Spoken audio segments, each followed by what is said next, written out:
A very good evening. You're watching NewsX and I'm Shivani Singh. A 27-year-old woman from West Bengal was allegedly gang raped and robbed inside her home in the Gangondannahalli area near Bengaluru late Tuesday night. According to the investigators, 5 men stormed into the house after 9 p.m. and allegedly assaulted the woman at knife point before escaping with 25,000 rupees in cash and 2 mobile phones. Police officers have arrested 3 suspects since then, while a search is on for the remaining 2. Bengaluru Rural Superintendent of Police C.K. Baba made a statement on the details of the case. The accused not only committed sexual assault but also took away 2 mobile phones and rupees 25,000 from the house.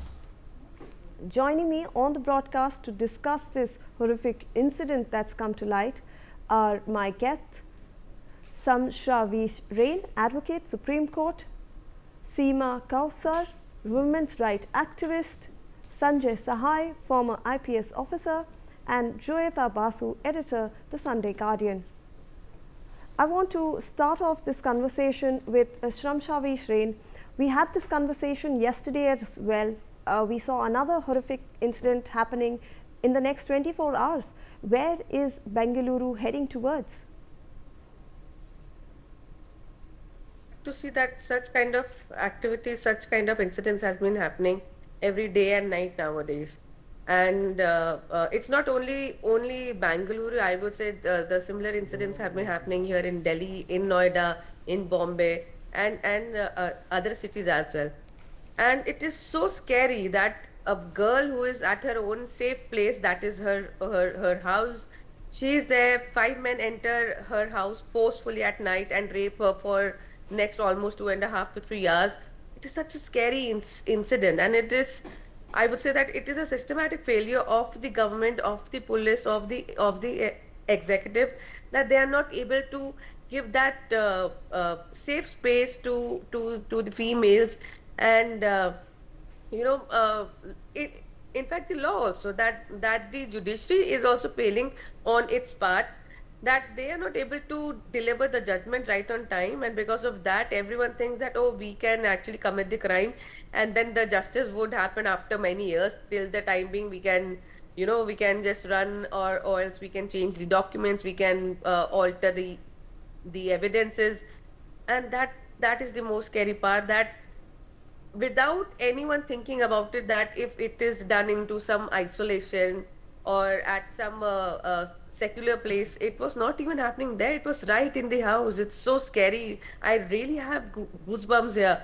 At 9:30, a young girl in her 20s, away from her home, who comes from a different state, and in Bangalore, right city, right head of the state, there such kind of activities are happening. It's very scary, and I hope that the police takes strong action against all of them. And I really hope that the government also has to see that alcohol should also be put some laws on that the consumption and having alcohol, what do you call that, shops everywhere nowadays. Even in Noida, I have seen that right outside the DPS school in sector 122, you see an alcohol shop there.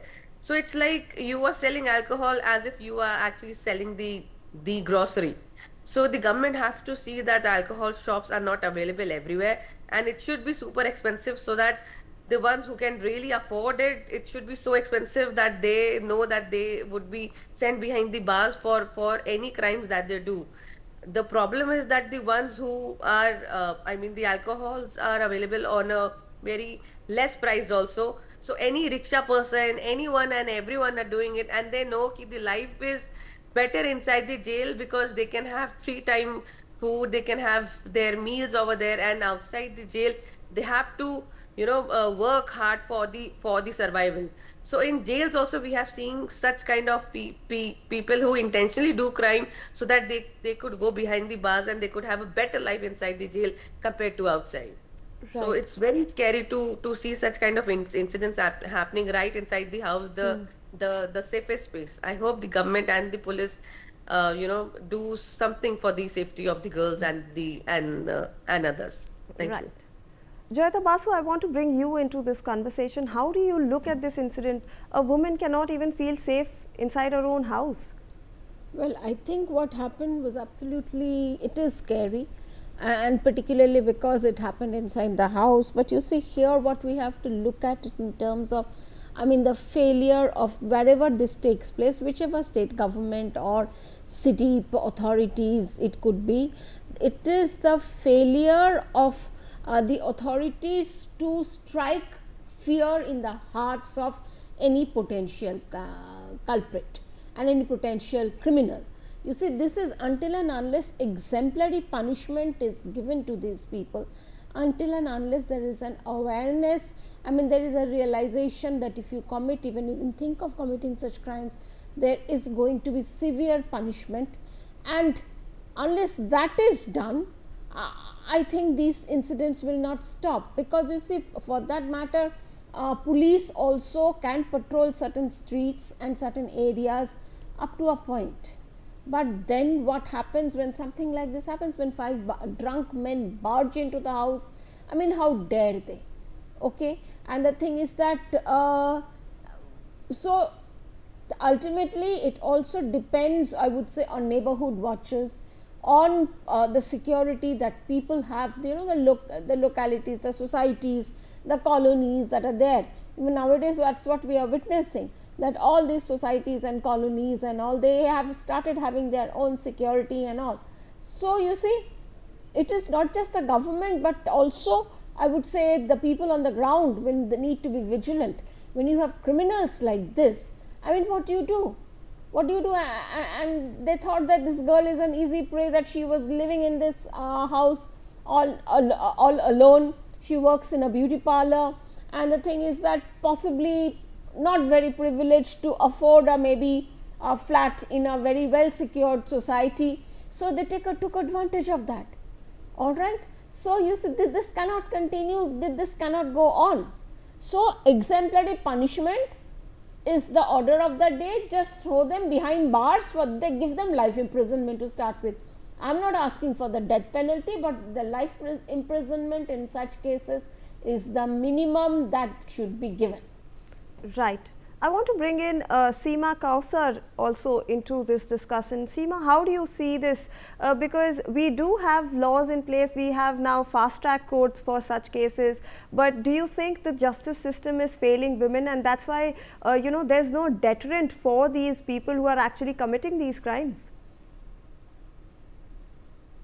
Absolutely. Thanks for having me in your channel for such a crucial discussion.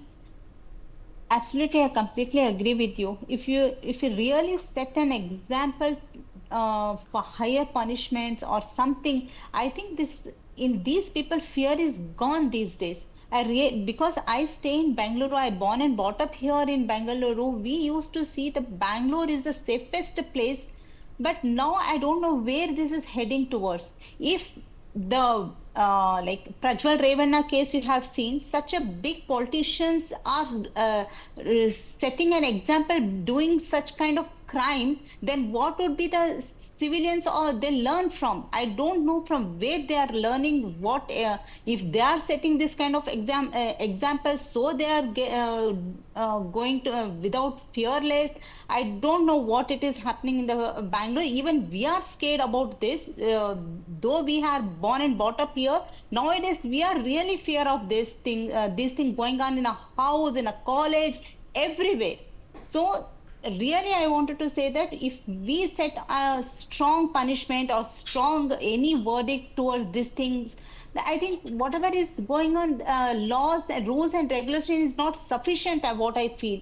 But if really we set an example, really this kind of, if until unless we will not create such a punishment fear in among these people, these things will not be put to an end, or this will not be subsided.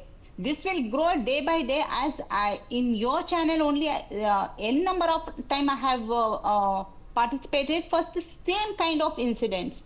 And that is really scary. If our daughters are not safe, not even a school, college, on the roads, 2 months before it happened in the railway station.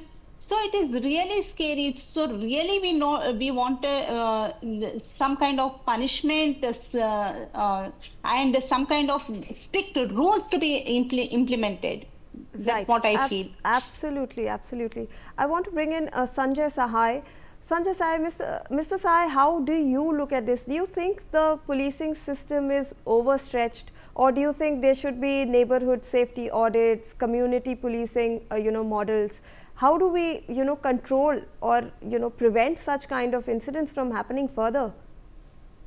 See, first and foremost, my fellow panelists, so we are talking very, very generic in nature, and most of the topics we deal in a very generic manner. With this generic understanding of things and generic prescription that punishment should happen, this should happen, that should happen, I don't think things have changed and things are likely to change. First and foremost, we have to fix up the accountability. Whose job is it? We will get into the trial and we'll get into variety of other things, punishment, nature of punishment. We have one of the most stringent laws possible globally. But what is the result of that law? We are seeing on a day-to-day basis. So first and foremost, it has to be the accountability of the police. Whether they have resources, they don't have resources, is none of our concern. Our concern is that the policing should be of a level which is commensurate to the requirements of that particular area, period. There is absolutely nothing else. We are paying our taxes and we have to be provided a safe surrounding. Now, in this particular case, you said the couple of other cases which have happened in Bangalore. One is that there seems to be a pattern that police is not reaching in time, or somehow or the other, there is some sense of audacity which has come into these criminals. 9:30 in the night, it is not very late for a place like Bangalore, though even if it is on the outskirts, but it is a residential area. Second, they are moving with knife, they are dead drunk. They are drunk, they are moving with knife, they have intention of both rape and robbery, and they make a forcible entry, and in that house, that lady was not alone. There's another woman, kids were there, other people were also there. So you see the audacious nature, and the whole time with this crime was actually executed. So somewhere from 9:30 to 12:15, why did this information did not come? Let's get into a very dispassionate sort of an exercise today after getting into discussing this thing for a long, long time. The information has not gone. You have got a SOS, you have got an app, you have CCTVs, you have patrolling parties. It is an emergency situation. Let it be handled as an emergency situation. The primary job of the police is maintenance of law and order and prevention and detection of crime. Detection of crime comes only when you are not able to prevent. If you are not able to prevent, means half of the issue is already gone. Now, I think somebody was talking about neighborhood watch scheme and variety of community policing and all that. Now, there are communities, there are private security agencies, there is a police beat. So, these variety of things, who will integrate? It is the job of the police to integrate. The leading party in this. I think only yesterday I was talking about private campuses, but there is not a private campus. So this integration of the whole thing and everybody declaring himself or herself independent and the superintendent of police coming and giving a press conference, that is the beginning and the end of the story. How did it happen? Now somebody is talking about the bars and pubs in that area. Bangalore is full of bars and pubs, endless. It is like a Wild West sort of a thing. Now the point is, if we don't make a blueprint, if we don't hold people accountable, whosoever is the SHO of that area, if they cannot understand, by way of instructions, place him under suspension. Straight away, take action against him. So there are ways and means. It has happened globally, it can happen in this country. We have heard of the broken window concept way back at the time of Rudolph Giuliani in somewhere in the 90s. That if there is a broken in window, there is a likelihood of crime. And small things happening on a day-to-day basis, which goes unnoticed by the police and gets unnoticed by the local administration, that finally emboldens. These are the guys who would not be doing for the first time. So they would be indulging in these sorts of activities on a regular basis. Suffice to say that there is something which has gone really amiss. Suffice to say that things are happening on a regular basis. It's time that it is declared some sort of an emergency where every police officer is on night rounds. The lighting provided by BBMP, the CCTVs, whether they are functioning or not, I think it needs a much greater amount of effort to put a policing of a nature which is required by Bangalore mostly in areas of women and child safety and security. I think only that can set right things. We cannot get into saying laws are like this. There are enough and sufficient laws. So let the police, let the government agencies, let them all act. If they Right. don't act, this is the story that will keep continuing. And we have seen from college authorities being lackadaisical. We have seen the local self-government. We have seen the local police being lackadaisical. So until unless we hold them to account, and the political class is never going to hold them for account. So let's be Right. very. We have seen the Bangalore stampede also. Right, right. Shamshavis, I want to come back to you. How are you, do you think the policing system has failed us? Because we are seeing this daily in a college, in a medical setting, now inside our own homes. And Mr. Sai was also speaking about how the police have been somewhat, we need more patrols at night, we need all the officers on the street, we need more security. Do you think that the policing system has failed us?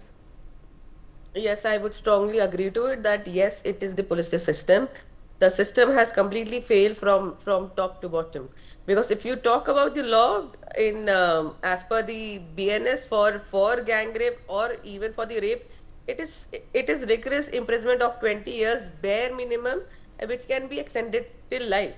So it is there. In fact, before BNS also, this Bharat law that has come, before that also in the IPC also it was similar.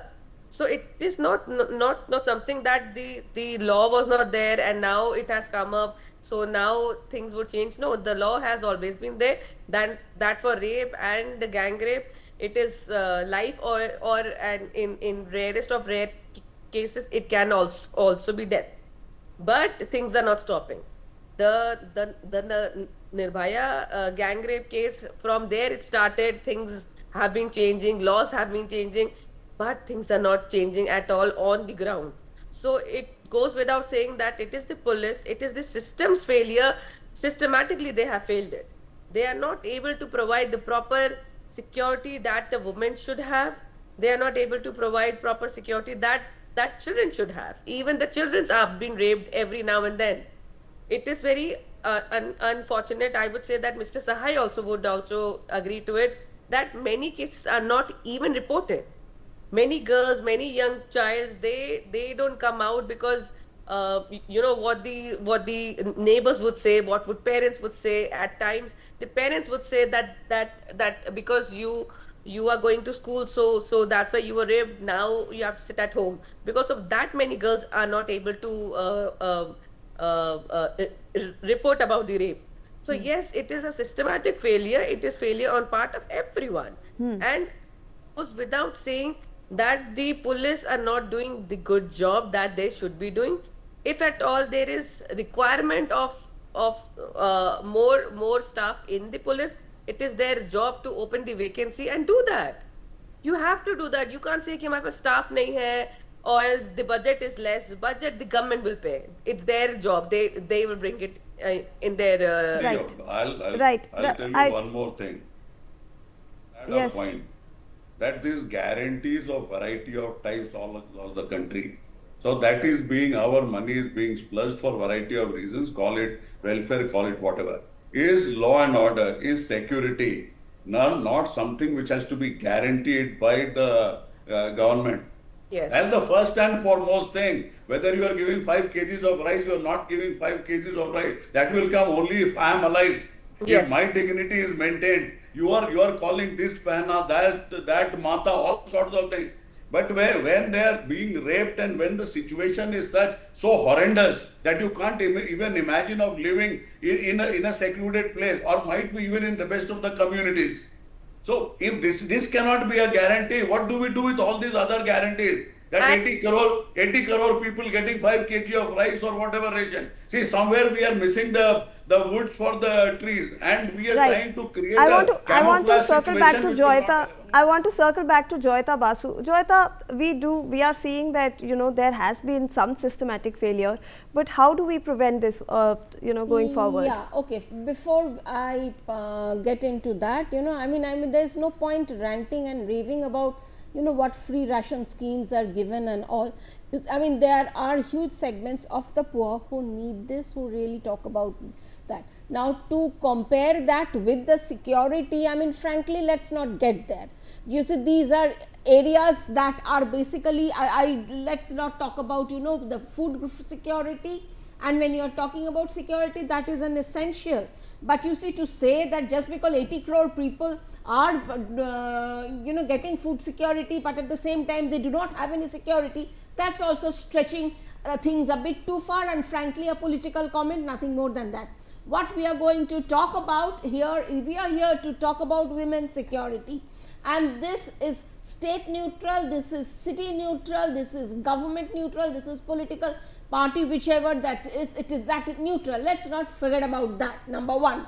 Now, you see, so what ultimately we are talking about when you are talking about the police, short staffed, you think the lack of women, police women, you see, and lack, even for that matter, I would say sensitization of the police is necessary, unless and until you have enough, and given the number of, you know, given this country's population, why shouldn't we have more police personnel on the streets? I think that is most important. So, why should not there be, yes, neighborhood watches are also very important, because for the police also, it is not possible for, you know, in a country like this, in such a huge country like this, it is not possible for them to man every street, to man every mohalla. And there are areas that are always, you know, there are shady areas, there are non-shady areas, there are safe areas, there are unsafe areas. So, you see, unless and until there are neighborhood watches, and unless and until you are increasing the number of police on the streets, it is next to impossible to bring things, and then as I said, put the fear of God in these people. You know, unless and until you do that, such situations sadly enough will happen. Absolutely. I want to bring in Seema Kausar for a short word in on this entire incident again. Seema, we are discussing obviously systematic failures, and we are also discussing stricter punishment for people in order to prevent such incidents. But how do you see, you know, do we need to look at more sensitization? Do we need to change the culture or the mindsets that actually breeding this kind of, you know, incidents? Thank you. Our co-panelist, she's telling that giving 60 kgs, 80 lakh people, let's not bring it. How we should not bring it when the Prime Minister is saying, Beti Badhao, Beti Bachao. Seema, I want to, Seema, let's talk about, let's stick to the topic of the discussion about women's safety. Let's talk on that issue. Yeah, we might stretch that it is our first priority too. Yes. That is our first priority too. Yes. When the police knows where the without helmet people will come, they know where to catch these people. When they know where to install the cameras, where the without helmet or without jumping signals, all these things they know, each corner, every corner they know where to stand, where to catch these people. Then why can't they don't know to secure these kind of shady places also? So they know very well. If the police doesn't know where these shady places are there, even in the school campus, college campus is happening, even in the center of the Bangalore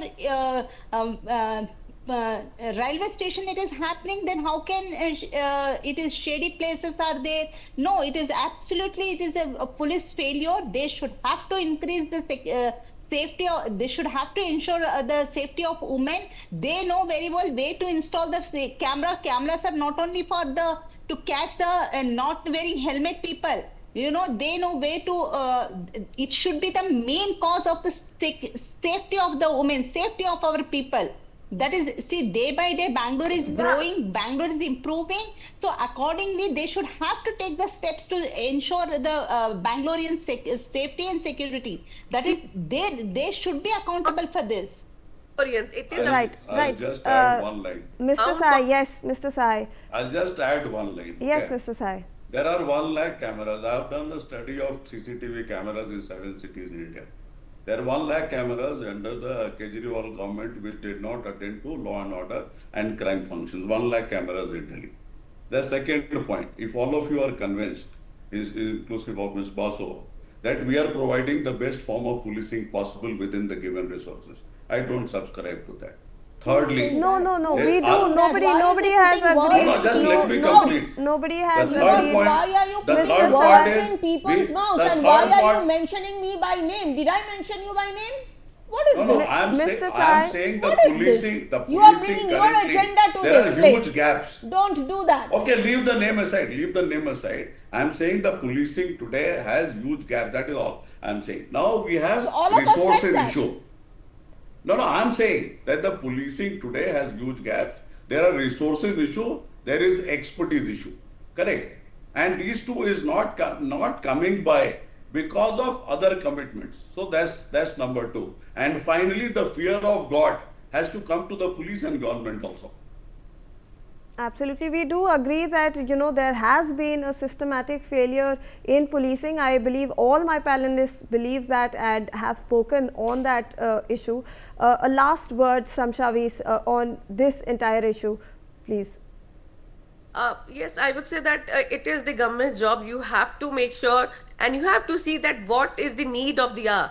Putting in money in multiple projects, it's good. It's actually good. It is healthy. But you have to see the priority is safety should be there, not only for the gauze, for the gauze and all. It is for the humans first. Let the girls be safe. Put in more and more money for the security. There should be cameras. There should be more police personnel.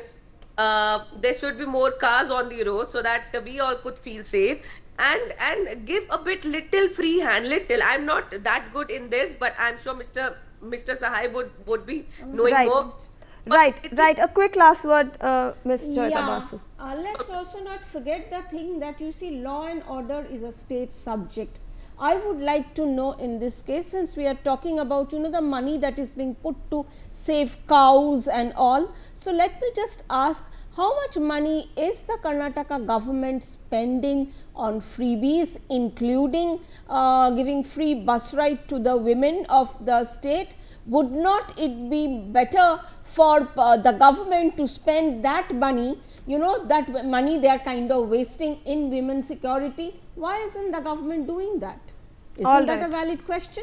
All right, we'll leave it at that. This is not an isolated crime and it is a reflection of something truly broken in our society. We are witnessing daily horror stories, not just from Bengaluru, but from across the country. We can no longer afford to react with just outrage. It is now the question of making women feel safe in their own homes. I thank all my panelists for joining me on this discussion: Shamsha Vishrain, Seema Kausar, Sanjay Sahai and Joyita Basu. That's all that we have for you on this bulletin. We'll shift into a short